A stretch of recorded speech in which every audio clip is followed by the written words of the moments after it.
Entonces, para ilustrar el concepto de presión, vamos a tener, por ejemplo, un frasco con algún líquido. Puede ser agua, mercurio, vinagre o cualquier otro líquido. Entonces, en él vamos a sumergir un sólido.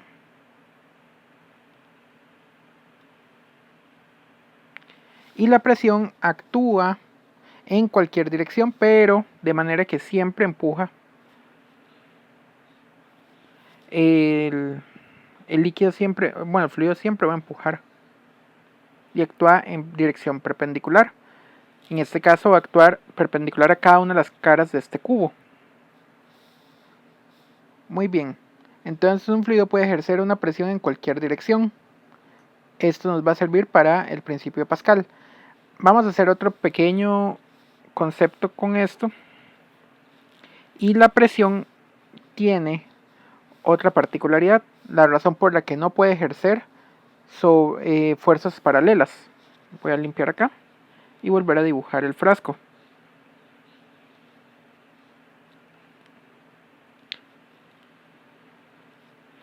Si la presión ejerciera una fuerza oblicua, o sea que tenga una componente, por ejemplo, perpendicular, esta fuera la fuerza, esta es la componente perpendicular, y entonces también va a tener una componente paralela.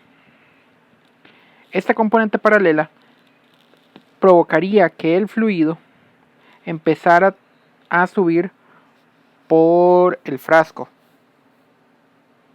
Entonces, esta componente como tal no se ve. El fluido está estático en todo momento. No se ve que el fluido esté subiendo por el frasco o que se esté moviendo paralelo al frasco. Muy bien. Entonces el fluido también ejerce una fuerza sobre las paredes del contenedor. Muy bien.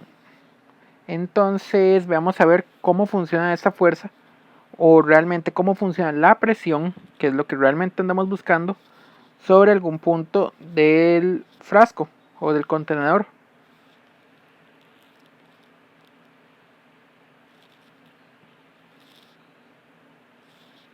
Entonces, si tenemos un contenedor abierto a la atmósfera,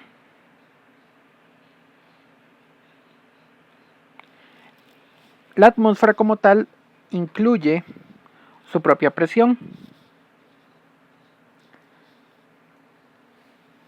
Si nosotros cerramos este contenedor de la atmósfera, para no considerar todavía esta presión atmosférica, ahorita hablamos de ella, tenemos un contenedor completamente sellado a la atmósfera.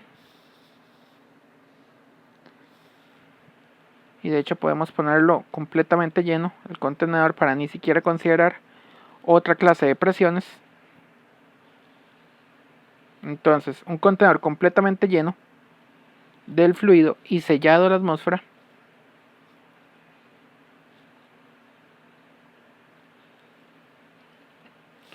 va a contener un volumen V y tiene una densidad ρ. Los líquidos, en realidad, en general los fluidos tienden a ser de densidad constante. La mayoría de fluidos son de densidad constante, siempre y cuando sea un fluido homogéneo. Pues la fuerza, recordemos algo muy importante. Si queremos calcular la fuerza aplicada por este contenedor, bueno, por este fluido sobre el contenedor, recordemos que la fuerza estaba dado, el fluido tiene una masa, por lo tanto hay una fuerza dada por el peso, mg. Realmente no se ve ninguna otra fuerza, así que vamos a trabajar con la fuerza, con el propio peso del líquido. Muy bien, entonces, ¿qué vamos a hacer? Vamos a calcular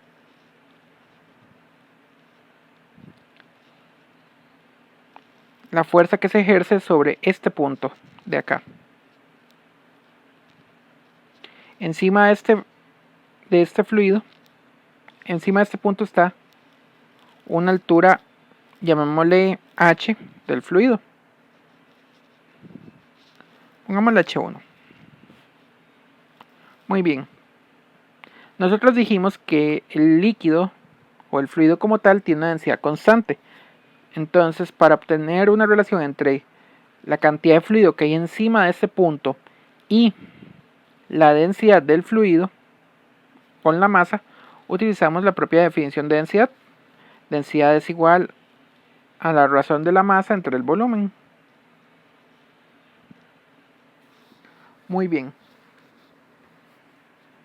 Entonces solo nos interesa la masa del fluido que está encima de él. No nos interesa lo que esté por debajo. Esto va a ser muy importante a la hora de calcular las presiones. Solo nos interesa todo lo que esté por encima de este punto. La parte que está por debajo no interesa. Entonces yo quiero esta masa. Toda esta masa el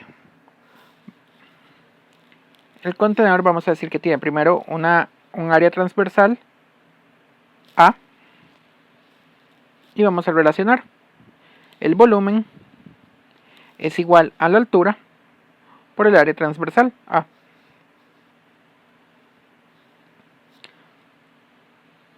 Entonces ya tenemos una cantidad que nos relaciona cuánto líquido hay encima del fluido. Y recordamos que la fuerza entonces va a ser igual a masa por G. Pero vamos a reemplazar la masa por el volumen multiplicado por la densidad por G. Aunque esta expresión parece bastante útil, todavía hay una forma de simplificarla para no tomar en cuenta lo que es la fuerza y después recordamos que la fuerza es igual a H por A, que esto es el volumen, por la densidad por G. En el caso de que no conozcamos el área transversal, no es ningún problema. Para ello está la propia definición de la presión. La presión es igual a fuerza perpendicular entre el área. Esta fuerza como tal, a pesar de que es la fuerza del peso y debería estar actuando hacia abajo, el fluido puede actuarla sobre cualquier otro punto. Esto es parte del principio de Pascal, que luego hablaremos de él. Pero básicamente la fuerza que ejerce este fluido se transmite hacia las paredes del contenedor. Por lo tanto, el peso de todo este líquido que está en amarillo lo va a sentir el contenedor en esa dirección, en forma de presión, lo va a sentir. Muy bien. Sé que estoy hablando del área transversal de la base, pero en realidad esto funciona para cualquier área que uno esté tomando en cuenta.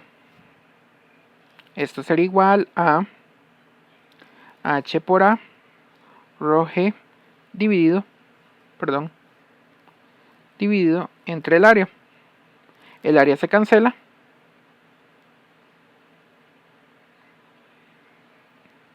Y tenemos la presión que es independiente del área transversal, que es igual a H rho por G. Solo va a depender al final de la altura del fluido. Esta fórmula es general para lo que es un fluido que está encerrado en un contenedor sin escape a la atmósfera. La atmósfera puede influir en esta presión. Ya veremos por qué. Muy bien. Esto vale para todo lo que esté encima del fluido. Ya sea que yo hubiera tomado este punto acá o incluso hubiera tomado este punto acá. Realmente la definición que yo estoy usando es para un punto en la base, pero no importa. Realmente puedo tomar la presión en este punto para toda esta sección del fluido, para una sección transversal del fluido que esté acá. Vean que la presión solo va a depender de lo que esté encima del fluido, no lo que esté por debajo del punto de interés. Limpiemos la pizarra. Por ejemplo, volvamos a dibujar el mismo contenedor. Recordemos, es un contenedor cerrado, completamente lleno de fluido, no tiene escape a la atmósfera. Y yo voy a tener, por ejemplo, el contenedor como tal va a medir una altura Y. Pero voy a tener por acá otro punto que le voy a decir que tiene desde la parte superior hasta la parte inferior una distancia H. La presión en este punto es igual a ρ, densidad, por 9,8 por Y. Mientras que la presión en este otro punto sería la densidad por G por lo que está encima del fluido. Bueno, por lo que está encima de ese punto, que es H. Muy bien. Entonces vean que estas dos presiones no son la misma. Entonces podemos llamar una presión 1 y esta es una presión 2. Y como tal, esta presión 1 solo dependía de todo lo que estaba por encima de ese punto 1. Mientras que en el punto 2 solo depende de lo que está encima, no depende de lo que está abajo. Muy bien, limpiemos acá. Y hablemos un poco de lo que es los líquidos. En realidad, cuando uno tiene una enorme cantidad de fluido, sí puede variar ligeramente la densidad cuando en caso de líquidos, y puede variar enormemente la densidad cuando es un gas. Los gases son altamente compresibles. Los líquidos son altamente incompresibles, pero no son completamente incompresibles. Siempre puede existir al final que exista tanto líquido y tanta presión encima de ellos que puede variar ligeramente la presión dependiendo de las capas. Entonces, cuando tenemos muchísimo fluido, uno esperaría que en la parte más abajo el líquido o el fluido sea más denso, mientras que en la parte superior sea ligeramente menos denso, y que vaya aumentando la densidad conforme se vaya acercando más abajo. Mientras más profundo vaya aumentando. Muy bien.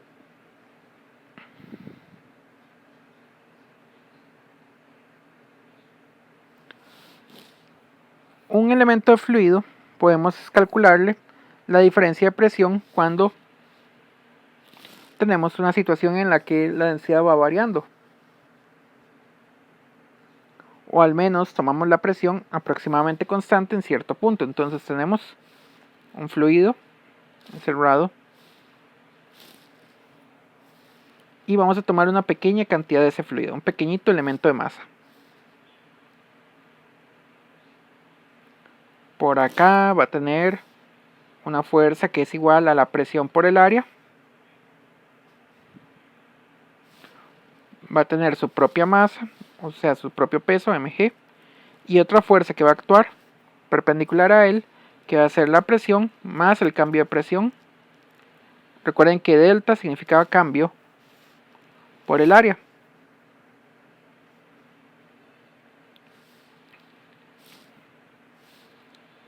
Esto que está aquí es la diferencia de altura. Entonces, al restar las dos presiones o las dos fuerzas realmente, uno puede encontrar una ecuación de equilibrio. Realmente uno lo que está haciendo aquí es sumatoria de fuerzas es igual a 0. Entonces, la fuerza PA actúa hacia abajo. La fuerza PA más delta P por A actúa hacia arriba. Entonces, la sumatoria de fuerzas igual a 0 para un elemento fluido en equilibrio implica que delta P más P por A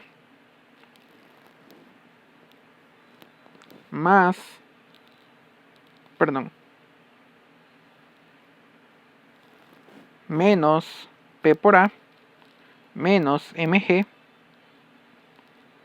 sea igual a 0. Vean que esto es solamente una suma de fuerzas.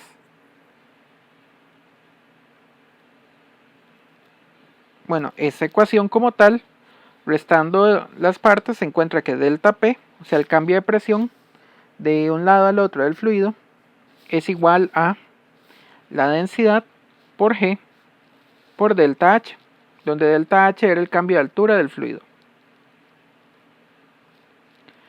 Donde ρ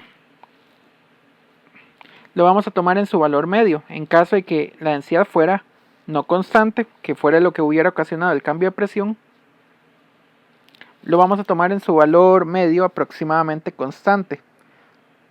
Mientras más pequeñito sea ese delta H, ese ρ se va pareciendo más y más a una constante. Muy bien. Hablemos de las unidades.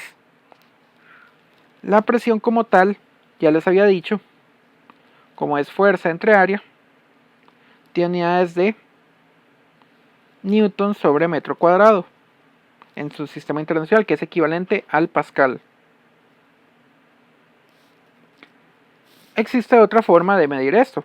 La atmósfera como tal, en realidad sí tiene una presión. ¿Por qué? Porque el aire como tal tiene masa. Y si tiene masa, está ejerciéndose sobre ese aire una fuerza hacia abajo, dado por su propio peso. Nosotros no sentimos ese peso debido al corazón humano. El corazón evita que uno sienta la presión atmosférica al tener las fuerzas, al tener la parte hidrostática, hidrodinámica de nuestro propio cuerpo en equilibrio con la presión atmosférica. Eso evita que sintamos la fuerza atmosférica y también que nos aplastemos. Muy bien. Entonces, la atmósfera tiene su propia presión. La presión es altamente variable. Realmente la presión atmosférica varía muchísimo. Nosotros podemos estar en una montaña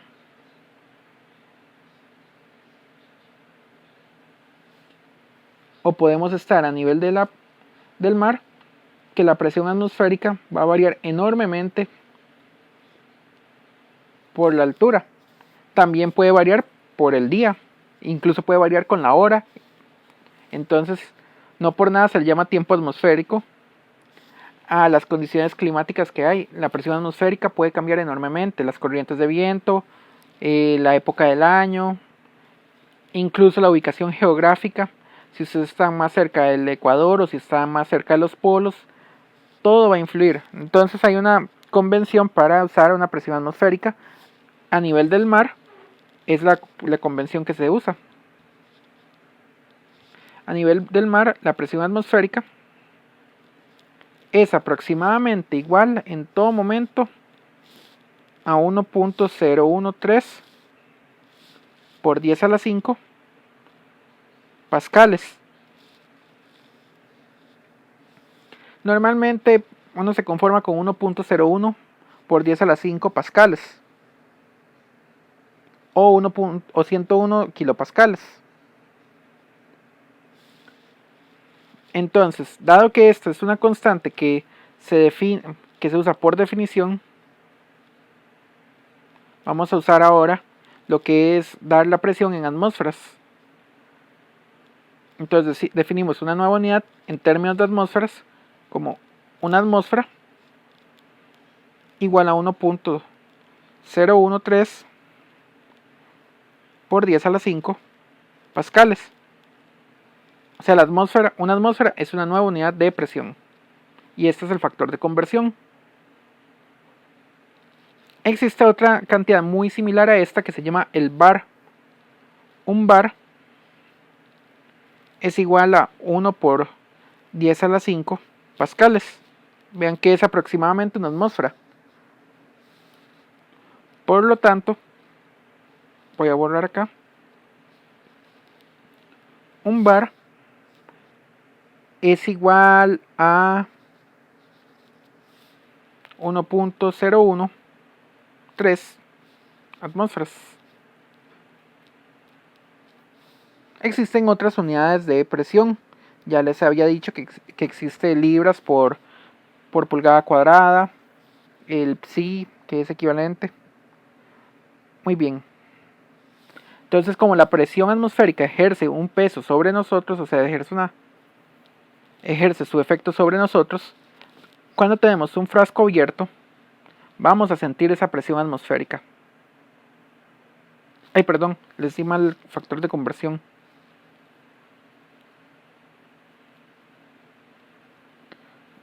Disculpen. Una atmósfera era, perdón, 1.013 bar. Perdón por eso. Ok. Cuando tenemos un frasco abierto,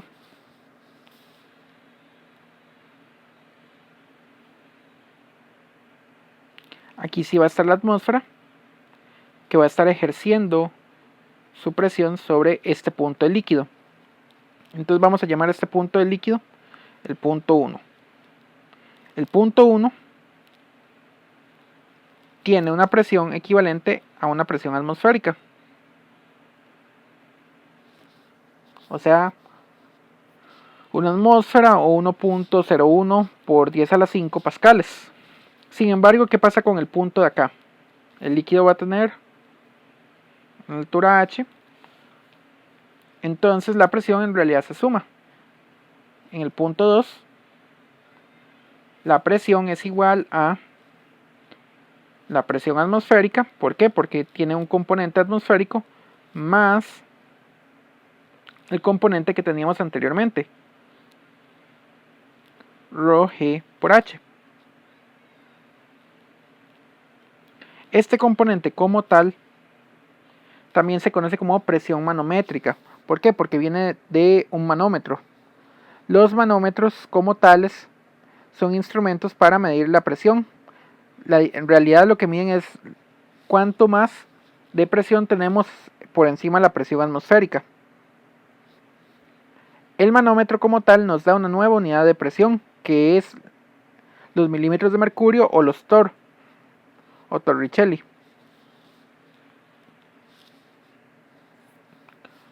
Muy bien.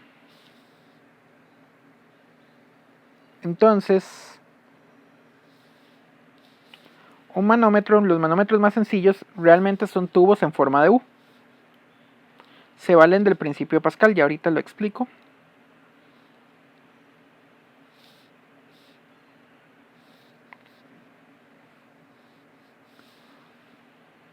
Más o menos esta es la forma de los primeros manómetros y los llenaban con un líquido. Casi siempre se les llenaba al inicio con mercurio.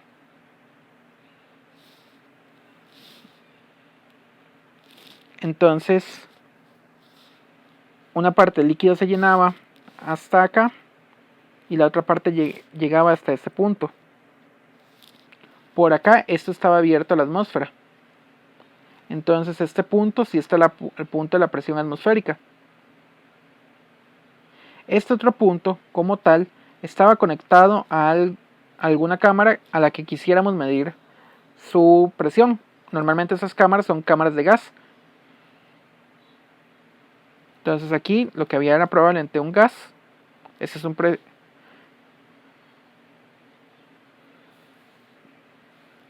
y el gas apenas y pasaba una pequeña parte por acá. Esta cámara es mucho mayor que la parte del manómetro, por lo tanto el manómetro como tal no le va a quitar mucho volumen a lo que es el gas, por lo tanto no va a afectar su presión. Y la diferencia de alturas, este gas tenía que empujar el líquido del manómetro hasta que hubiera una diferencia de altura. Esa diferencia de altura que había entre un punto y otro del manómetro es el extra que tiene este gas por encima de la presión atmosférica. Entonces se pudo definir lo que es la presión manométrica.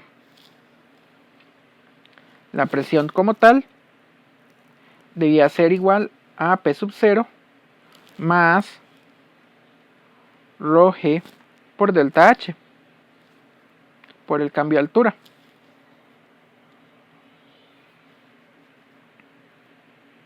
S como tal entonces se usa como definición de presión manométrica.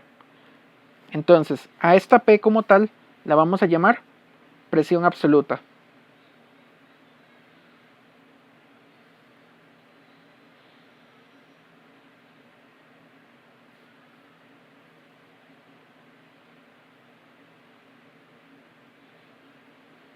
A este componente solo le vamos a llamar presión manométrica.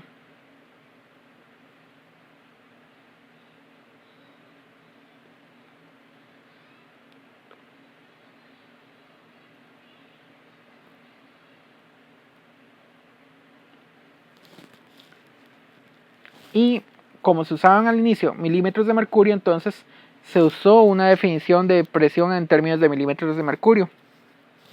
También se le llamaban Torr o Torricellis, dependiendo del libro de donde estén leyendo. Voy a limpiar por acá. Y los milímetros de mercurio consisten en la altura del mercurio que tiene extra. Milímetros de Hg. Hg es el nombre que se le da en la tabla periódica, el símbolo que se le da en la tabla periódica al mercurio. Entonces,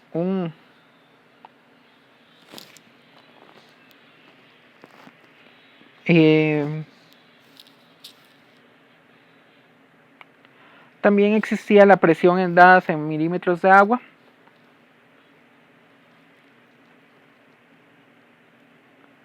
Entonces, un torr, bueno, una atmósfera, dejémoslo.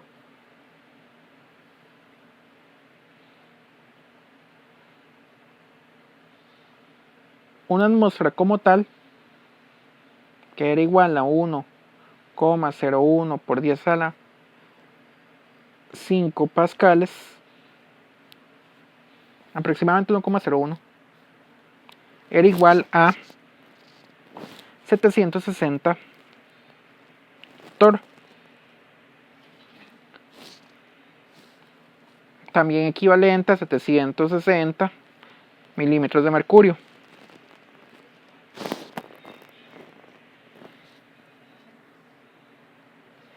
En términos de milímetros de agua, existe otra unidad. Si se hubiera llenado con agua, entonces un milímetro de H2O también era una unidad de presión. Esta es menos utilizada. El factor de conversión es de una atmósfera igual a 1,03 por 10 a la 4.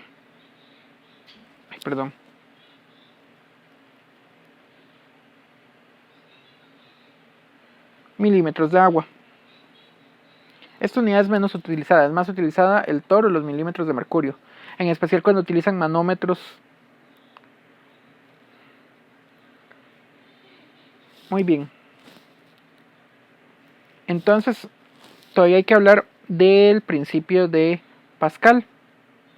El principio de Pascal va a ser demasiado útil a la hora de hacer ciertas aplicaciones mecánicas. El principio de Pascal dice que si se aplica una presión externa a un fluido confinado, la presión en todo punto dentro del fluido aumenta por dicha cantidad.